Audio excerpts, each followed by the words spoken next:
Well, hello and welcome back to Face the Facts. I'm your host, April Moss, and today I'm delighted to be joined by Joanna Hairabedian, and she is the author of the book, Seven Mistakes Women Make That Repel Good Men.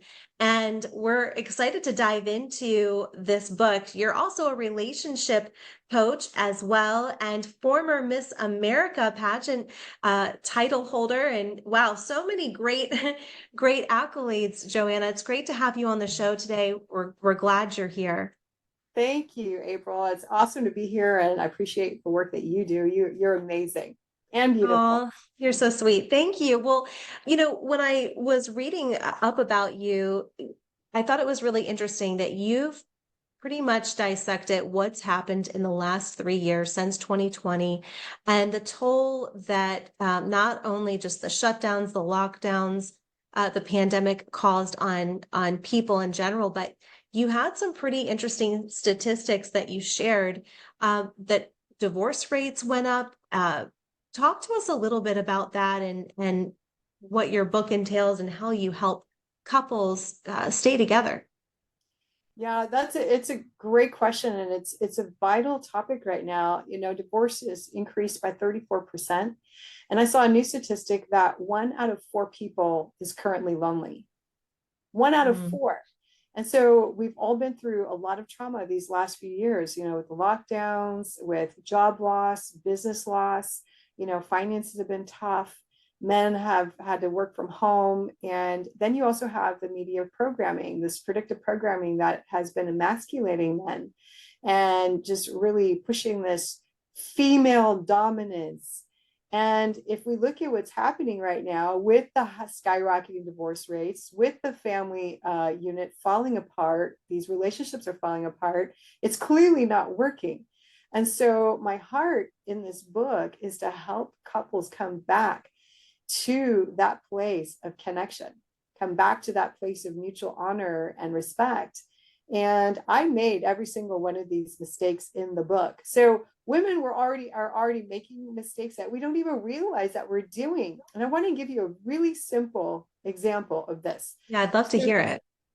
yeah, so just the other day, I was on Facebook, and a good friend of mine, she's married and she loves her husband, and she would never do anything to, emasculate him publicly on Facebook. But what she did was she posted, and this is the perfect example of this cultural programming. So what she did was she posted a meme that had a kid acting crazy, because he was acting out.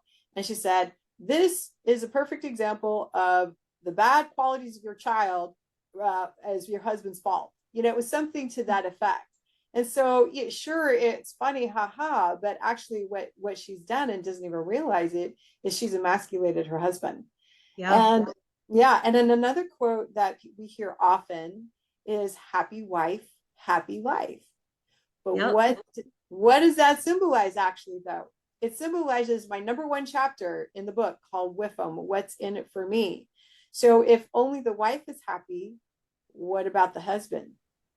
Yep. And the And latest also, Barbara, I think that's a really great topic to talk about because, it really, we know so many women that can be manipulative or controlling. And I mm-hmm, mean, that's not healthy either in a mm-mm, relationship at all. And yeah, people that, tend to say happy wife, happy life are, there's a lot of them that are just controlling women that just want their way and are selfish even. mm-hmm, yeah, And, and yeah.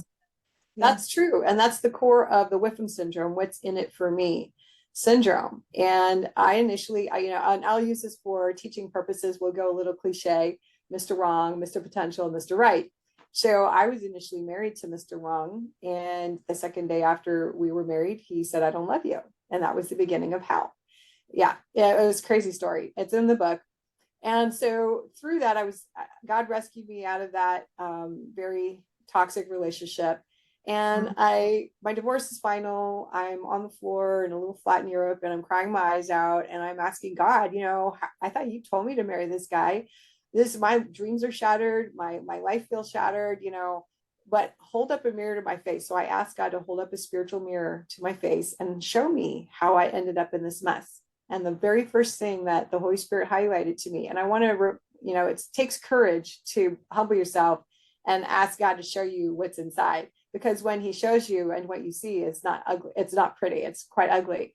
And that's where the Whipham syndrome, God showed me what that was. I married, if I'm honest, I initially married Mr. Wrong because my needs were selfishly motivated.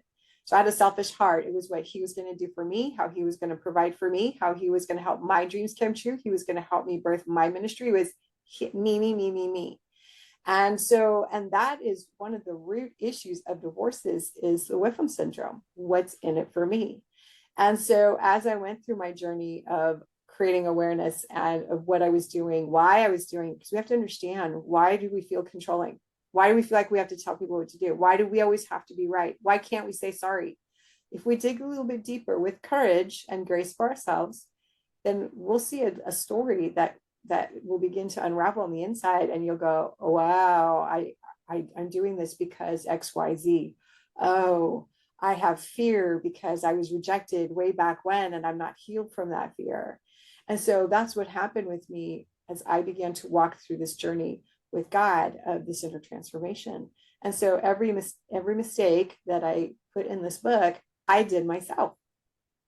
So, and I'm being honest about it to help women get honest with themselves. I can't tell you, April, how many women I have met in my journey as a minister with my husband, David, who have been married for 20 years, 30 years. And then all of a sudden their husband says, I want a divorce. I don't love you. And then there's somebody else in the picture. And she's devastated and she's clueless as to why. She doesn't know what happened. But you see, these 7 core principles that I talk about in the book will highlight to her what happened for her part. Because I talk about we have one coin and we have 2 sides of that coin. We have the men's side of the coin and we have the women's side of the coin. But each is 100% responsible for their actions. Now, was all the horrible things that my Mr. Wrong did right? No, it was bad. But I also had to take responsibility where I made mistakes in the marriage, regardless of what he did. What did I do that contributed to the failure of the marriage? Because it takes 2 to tango. Number one, why did I pick Mr. Wrong to begin with? And why did I marry him? Nobody forced me to get married. I allowed myself to get pressure to get married. And so, but without doing a deep dive, I wouldn't have uncovered these things. And this is what I help women with in 7 Mistakes, is how to do this deep dive to unravel the layers to see what's really going on the inside. So you can have those romance results. So you can have an incredible marriage. Because it's one thing to attract a good guy, but if you don't have the skills to maintain that marriage, that relationship, then you're going to then there'll be that divorce statistic. And see, after that first one, I initially didn't ever want to get married again because of the trauma that I went through. So I had to get healed of the trauma first. And then, as I was single and then started making the mistakes, and then God began to highlight why I was doing this. And, I talk about the mentors that I had on the way, on these men that I met who didn't even know they were my mentor, but they were my greatest teachers to help me learn myself, because I was willing to look at me and see what I can do different that will get me better results. It does actually take a lot of courage to do that, because then it requires you to be accountable to really changing. And I feel like change is something that we as a people are just so against. So many people just don't want change. But it's really great that you were able to not only take that time to self-reflect, but also to say, all right, I'm going to address this head on. Now, you and your husband together, do you do ministry together? We do. It's really beautiful. I was single and celibate for 16 years. David was single and celibate for, he went through in his early 20s, he went through this dating phase where, he dated every chick under the sun. And God took him and delivered him out of that through he's got an incredible story himself. And so when we came together, God had already molded him, and he had allowed God to mold him to be the man he needed to be. And God had molded me. I had allowed God to mold me to be the woman that I needed to be. Because if I hadn't practiced and learned these core principles that I teach in the book, I wouldn't have attracted a man like David. I would have been in that same wash repeat cycle, or probably in three other divorces, different face, different place. And I didn't want to be Mhm. in that place. So when David and I came together, we actually weren't attracted to each other. Initially, I didn't know this was my future husband. I wasn't looking for a man. I was complete within myself. And so I wasn't, out searching. And so at that time, and so we became friends. And over time, I lived in California at the time. He lived in Missouri. We became prayer partners, friends. And then about almost a year went by of this. And then he invited me to sing at a church in California. He didn't know I sang in Hebrew. And so the minute I set my foot in the door, it was like a veil was lifted off. And we had this mutual instant spark. And so we both tried to deny it at first because, my husband's Mhm. very handsome. He's very dynamic. He's amazing. And so then we dialogued. Hey, David, and I let him initiate it. He said, I'm attracted to you. How do you feel? I said, well, I'm attracted to you too. So we decided to explore a courtship. And in this process, we were going to determine if we were meant for marriage. And if not, then we would still stay friends. Mhm. And if so, then and God was calling us to marriage, then we would. And he did. And so we do everything together. We work together, we live together, we minister together, which is very Beautiful. unusual. Yeah. And if I didn't have the skills that I do, we wouldn't be able to do those things. Right. Right. Yeah, most people would say there's no way I could work, with my husband, and just all of that entails, right? Of doing Mhm. ministry together or running businesses together. My husband and I actually do work together and, Yeah. live together. We both work from home. So we've had people say the same thing to us. Well, we wouldn't be able to do that, but it works. And we've been happily married for 18 years. Oh, that's awesome. Congratulations. Yeah, That's thank really you. cool. Yeah. Thank you. I'm curious, some of these other mistakes that you're talking about in the book, do is communication one of the top ones that you would say where people aren't, they find themselves not getting along with a spouse or a partner because they're not communicating what their needs are, or there's some sort of gap with the communication in the relationship? Oh, absolutely. That is key right there. In fact, the top three reasons for divorce are lack of commitment, lack communication, and infidelity. Now, if you look at men statistically cheat more than women, but women statistically, which this was shocking to me, 70% of women initiate divorce. And one of the top reasons is because of unmet and unrealistic expectations. They don't know how to communicate. And I did that the first time around with Mr. Wrong. And so this is what my book is all about. And there's different ways of communicating. There's different ways of responding. And so, like, for example, this one is like classic. A woman who doesn't know how to receive, and that was me initially. I couldn't receive. It took me years to learn how to receive a compliment from someone, but it's very prevalent. But here's how this translates into a marriage, because it's a simple reflection. So God had showed me this vision that I was making a beautiful bouquet of flowers for my friend. And I was putting in, colors, the fragrances, the meaning of the flowers. It was for a special occasion to honor her. So I give her this beautiful bouquet, and she looks at this bouquet and she scowls and she goes, oh. And then she grabs the bouquet and slaps me in the face, petals flying everywhere in this vision. I'm like, and I went, oh, then I was angry. Then I felt rejected. And God showed me, this is how you make a man feel, Joanna, when he gives you a compliment. That's the gift, the bouquet of flowers, and you reject that compliment because you say to him, oh, you're just saying that, you just want something, or oh, I look fat, I look bloated today. I Mm. did all that.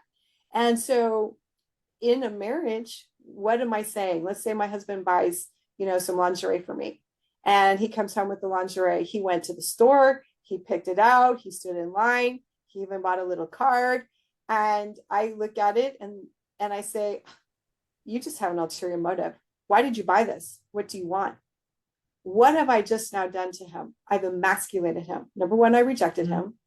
I called him a liar, and I told him that I don't want to have sex with him. He may as well go have sex with somebody else, because Mhm. that's what I've said without saying it in rejecting him. And so I don't realize that's what I've done. And this is big because, as a woman, if we can't receive a compliment from someone, we're then rejecting them. And men, they have what I call the inner superhero. So learning how to activate that inner superhero in him is huge. That's a big form of communication, and we don't realize that. Like, for example, when Mhm. David takes out the trash, I don't ask him to take out the trash. He'll take it out, and then he doesn't put the bag in the trash can. Well, Mhm. instead of me saying, you didn't put the bag in the trash, why didn't you, why do you keep doing that? What have I just now done? This is a classic example. I have now emasculated him. I've told him, stop taking out the trash. And I've now told him, what you did was not right. I'm not happy with what you did. This is how you need to do it. So then he thinks to himself, well, I was trying to be nice and take out the trash. Well, I'm not going to do that again. And then what Mhm. happens? He stops taking out the trash. Then I start getting angry, and then it becomes this hamster wheel. But let's rewrite this. David takes out the trash. I see there's no trash bag in there. I just put a trash bag in there. And I say, honey, thank you for taking out the trash. You're amazing. Have I told you how awesome you are? And he starts beaming, and then he wants to take out the trash again. And then he'll do something else. So there's no manipulation here. It's showing honor, and it's showing respect. But Yep. see, these are some of the little things that women don't realize that they're doing. And this is what contributes to the communication problem, because he's thinking, well, all she does is criticize me. Nothing I do is right. And she's thinking, God, he's lazy. And so she's got this, seeing him as a lazy person, even though he actually is taking out the trash. So that's really not lazy. It's just not doing it the way she wants it. So we have to learn how to come in that place where we acknowledge what he's done. And I address this in the book. So I have these step by step on how to get these skills and these little tools that help unlock better communication, help unlock and respark, and reignite the marriage. Because when you have this ugly hamster wheel of you did this, you did that, you did this, you did that, well, what happens? The spark dies, right? Well, that, and it compounds on top of one another. And then before you know it, there's so many things that you're upset about or that have hurt you that it ends up just becoming, a blowout type of fight eventually, Right. which isn't good either. A No. lot of what you shared reminded me of the one of the books that my husband and I read when we were first married by Emerson Eggerichs, called Love and Respect. Mm-hmm. And very similar principles is that women want to feel loved and men want to feel respected. And Mm-hmm. when women understand how to respect their men, then they in turn can love their woman better because they feel so respected. And women want to give respect to their husbands when they feel loved. Um, and so, yeah, that book has helped us in our marriage so much. I can already tell there's so many people in our audience that would benefit from your book, whether your marriage is healthy and great Mm-hmm. or you're just starting out in life. This would absolutely be helpful to everybody, um, because all marriages take work, and it's not like you can just, oh, life is great and put it on autopilot. It's Right. definitely something you have to continue to nurture as the Mm-hmm. years go on. Mm-hmm. It is. It's funny. As I had several editors read my book, and they're married, and they're happily married, but they read my book, and one of them told me, she said, Joanna, I've been married for over 30 years, and she said, and I have a great guy. She says, but your book is transformational. She said, I read your book, and it has been transformational for me, and I'm in a happy marriage. And she said, and I'll find myself doing these little things that you talk about in the book, and I catch myself and I correct it.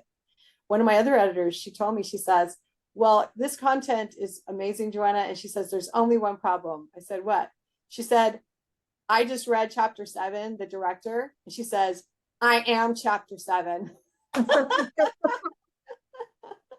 Oh, so that's amazing. Yeah, it is. And even when if you're single, we have to have the Um, tools as a single person, because that's going to help you stand out. When you know how to have a healthy conversation, how to accept a compliment, and even know how to look for red flags in a non-condemning way. Like when David and I were getting to know each other, when we were in our friendship stage, one of the little things, because David says little keys unlock big doors and big doors swing on small hinges. And so mhm. I was determined I'm not making any mistakes like I did last time with Mr. Wrong. And so we were on the phone, he was talking, and then he had to get out. So hold on a second, let me just get this call really quick. And then he left me on the internal hold. And then so I didn't say anything the first time. So then this happens again the second time. Now I'm getting irritated. And so I had two choices on how to handle this. And mind you, we were just in our friendship stage. So I prayed about it. I released my irritation to God. And then when we were in a good space, I said to David, I said, hey, can I ask you something? He said, sure. I said, well, I know you would never intentionally dishonor me or disrespect my time. He said, oh, no, I wouldn't. See, I immediately assumed Yep. I know he wouldn't do this on purpose. And then I Mhm. said, can you do me a favor? When we're on a call and you have to take another call, I understand. It's just, can you just let me know you have to get off our call, so that way I'm not on hold for eternally, and my time is respected. He's like, oh, well, sure, I'm really sorry. But see, had I responded with, you're so rude, you left me on hold forever twice, I can't believe you did that, he would Mhm. have looked at me like, oh my God, what is her problem? Right. And so, Yep. but because I knew how to communicate in a way that was non accusatory, and that takes practice, it doesn't happen overnight. Yep. Right. But because I was able to communicate in this way, in an honoring Mhm. way, it's a superhero, what I call superhero activator. I was able to activate that in a way that wasn't going to demean him, but still call out when needed to be called out. And then he didn't do it again. Yeah, I mean, there's that communication, right? You just Right. being very honest with him about how he made you feel so that it wasn't repeated again, right? Right. I think little things like that are so key in a relationship. And two, for those that are listening that have children that are watching your marriage, because it's absolutely what our kids do, is they are going to view what marriage is based off of the environment you have in your home. Yeah. And it's so important to get these skills done as fast as you can, as early as you can in your marriage, so that as your children are being raised, they're watching how mom doesn't scream at dad or yell at him, but she, Mm-hmm. very calmly, talks to him about something, or vice versa, that the husband isn't walking around slamming doors and angry, Right. but that there's, communication. I'll never forget. I think there was it was a couple of years ago, and our boys came to us one day and they were like, Mom, Dad, we're really concerned because you and mom, you were like having a disagreement.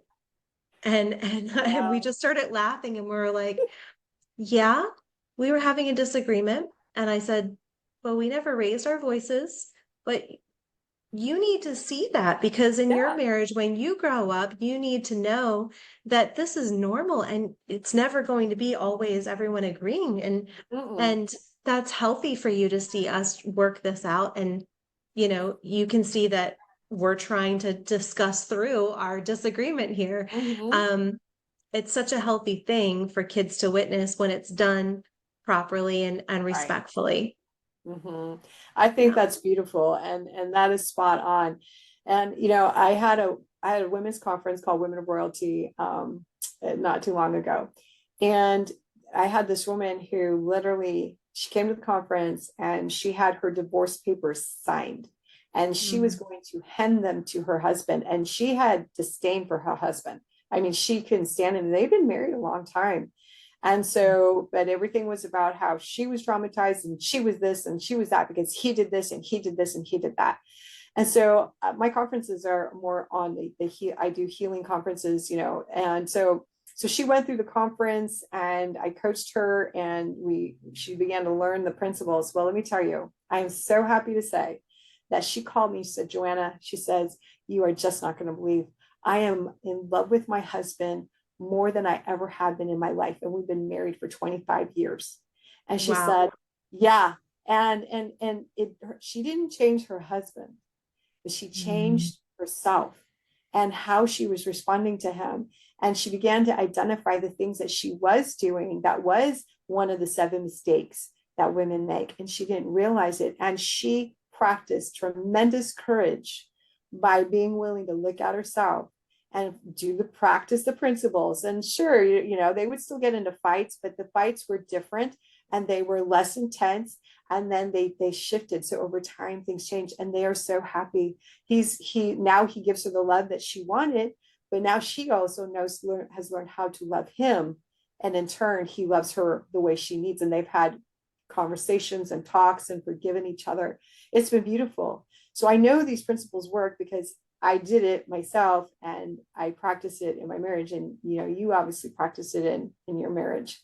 Yeah, but I'm over here thinking, I can't wait to read this book. So, so to Well, everybody listening or watching, head over to sevenmistakesbook.com and get your copy. And I'm just thinking, this is it debuts on Valentine's Day, and what a great gift to give to your kids, your adult kids, even your parents, right? Even yeah. grandparents can benefit from this as well. So. Fantastic, Joanna. It was such an honor to have you on the show, and look forward to having you back on, and maybe we'll talk about other topics too. Oh, absolutely. Well, thank you for having me, April. And we have much more to share and discuss, I'm sure. Sounds great. Thanks again. Thank you.